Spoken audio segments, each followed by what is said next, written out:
Hey Kirk and ESU team, this is Jenny Small, and I wanted to explain a few things from the ASC perspective today as you look towards improving the overall process. The number one challenge we face here is the systems issues. PETS and SAP provide constant challenges in the way we submit the information for cash in lieu and shipping. They're not consistent, and on top of the inconsistency and the effectiveness, the majority of career development and relocation do not have access to the system to submit successfully, which means none of the requests get submitted on time, and if they are, very often, they're broken in the process. The workflows do not reach where they're supposed to in approvals or processing. For instance, a cash in lieu gets submitted by career development, which is usually the case for Chapter 14s and occasionally Chapter 8s when they can't have access. Often, the new process has met with error. So we found this to be a huge time-consuming part of our process. And the workarounds and the double work that results from having to fix everything manually after the system has collapsed or failed or fallen apart in some way equals quite a bit more work than originally would have been warranted. On top of that, November 1st came the new global entitlements, and with them infinite number of, well not infinite, but quite a few more options than were previously allowed employees.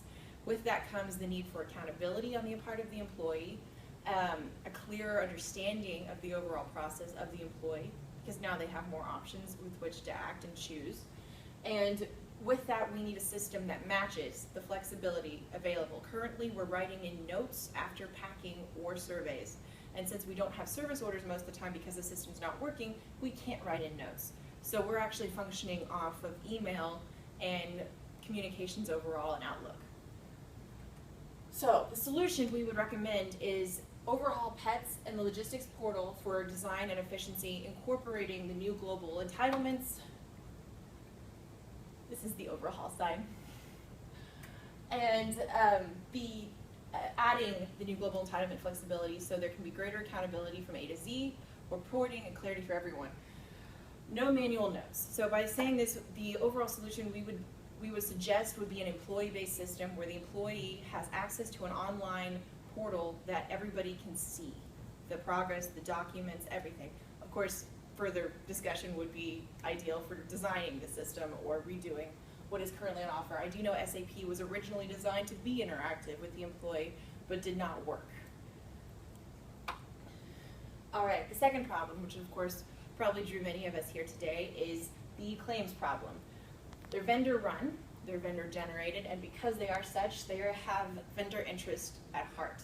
We have seen this time and time again working with retirees and hearing back from new hires we've recently relocated that they are extremely unhappy and set upon in terms of the claims.